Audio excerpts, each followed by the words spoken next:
Hey everyone, and welcome back to The Explainer. So if you edit videos, you already know that time is absolutely everything. But what happens when the very tool that's supposed to speed up your workflow actually starts slowing you down? Well, today we're diving into the ultimate performance guide for fixing CapCut Desktop lag. We're going to show you exactly how to clear your CapCut cache safely without losing a single second of your hard work. Let's get right into it. First things first, why is your CapCut lagging in the first place? If you're an active creator, you have probably lived through this incredibly frustrating reality. You're trying to edit, but your timeline is just stuttering. You're dropping frames left and right during playback. Or even worse, your final exports are suddenly taking twice as long to finish. Now, you might be thinking your computer is just getting old, or maybe your project is just too complex. But actually, more often than not, your hardware isn't the problem at all. I want you to consider this number for a second. 15 to 30 gigabytes. That is the shocking amount of hidden data clutter that CapCut might be holding hostage on your storage drive right now. Seriously, if you've been editing for a few weeks and you haven't checked your settings lately, this massive chunk of your hard drive is probably being eaten up by invisible files that you don't even know exist. Section 1. The Hidden Storage Monster. So this storage monster actually has a name, and it's called the render cache. Basically, these are temporary files that get generated automatically every single time you import new footage, whenever you run auto captions, or when you apply a new transition. Now, to be fair to CapCut, these files are incredibly useful while you are actively working on a project, because they help you preview effects super fast. But, and this is the key takeaway here, they serve absolutely no purpose after the fact. What's really wild is just how fast this data spirals out of control. CapCut doesn't automatically cap or rotate this cache. It just accumulates indefinitely. If you just finished a really big project, or if you've been using AI effects extensively, which, we all are right now, your cache is going to spike heavily. Once it hits just 5 gigabytes, you are absolutely going to start seeing noticeable performance degradation on mid-range machines. And if you're editing on a laptop with limited SSD space, a 10 to 15 gigabyte cache won't just slow down CapCut. It can cause meaningful slowdowns across your entire system. It silently cripples your whole computer. Section 2. Is it safe to delete? Okay, so this is the burning question, isn't it? If I clear this massive cache, is it going to delete my videos or my ongoing projects? It is completely valid to be anxious about this. I mean, nobody wants to lose hours or even days of hard work just to get a smoother timeline. Well, let's emphatically bust this myth right now. Deleting your cache is 100% safe. CapCut deliberately separates this temporary junk from your precious project files. So what actually gets erased? Only the temporary layout pre-renders, your media waveforms, transition preview clips, and proxy files. That's it. What is completely untouched? Your actual video projects, your cut history, timeline layouts, imported media clips, your custom presets, and of course your exported videos. The cache and your project files are kept in completely separate locations.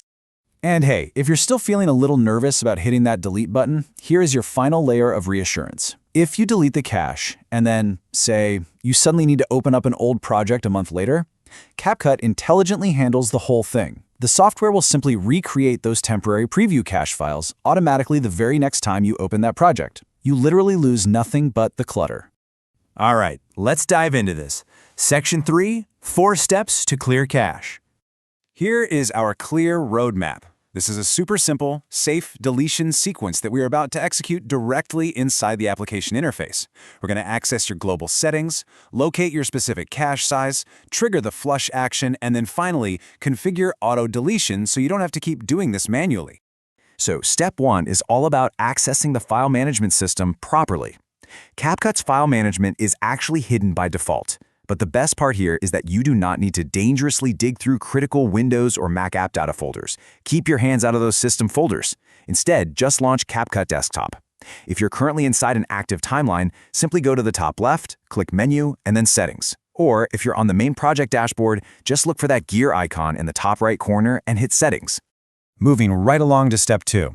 Once that Settings box pops up, you want to switch over to the Project tab located right at the very top. Then look closely at the middle section for the cache size indicator. This is where you can actually see the structural layout options, and more importantly, this is where you identify your specific storage bottleneck. This is the moment of truth, guys.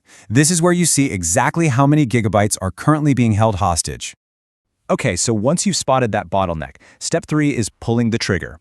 Right next to that cache size data tracking bar, you're going to see a bright trash can or delete icon. Sometimes it's labeled Clear Render Files. Go ahead and click it confidently. A secondary verification warning prompt is going to pop up. Don't panic, this is totally normal. It's literally just asking you to confirm the safe deletion sequence. Just go ahead and click Confirm or Delete. Section 4. Automate your cache cleanup. Awesome. So you've cleared the clutter. But let's future-proof your workflow so you never have to suffer through that manual timeline degradation again. Right below the manual delete button we just used, you'll find the Auto Clean configuration controls. Check the box for Auto Delete Cache. Now you can set some strict rules. You can set it by time, which means CapCut will automatically delete the cache every 30 days. Or, and this is actually my personal favorite, you can set it by size limit.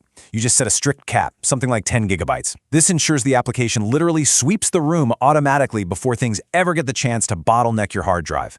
Once you pick your rule, just make sure to click Save in the bottom right corner to lock it all in. Section 5. Maintenance Impact Summary. And this brilliantly illustrates the night and day difference of just doing proper software maintenance. Think about it. When you're dealing with a clogged cache, you are fighting laggy, stuttering playback, you've lost upward of 15 gigabytes of space, and your system bottleneck risk is super high because of CPU throttling. But shift over to a clean cache state, your timeline playback transforms into silky smooth layout scrolling. It's completely stable, your hard drive space is entirely restored, and your bottleneck risk drops all the way to low. You are officially back to an optimized workflow where the software is actually working for you, not against you. Which brings us to the end of our explainer today, and it leaves us with one pretty pressing question. How much wasted space is hiding on your hard drive right now? Seriously, don't let invisible files throttle your creativity or your computer's performance. Take 60 seconds today, check your CapCut settings, lock in those auto-delete limits, and reclaim those missing gigabytes. Happy editing, and we'll see you next time.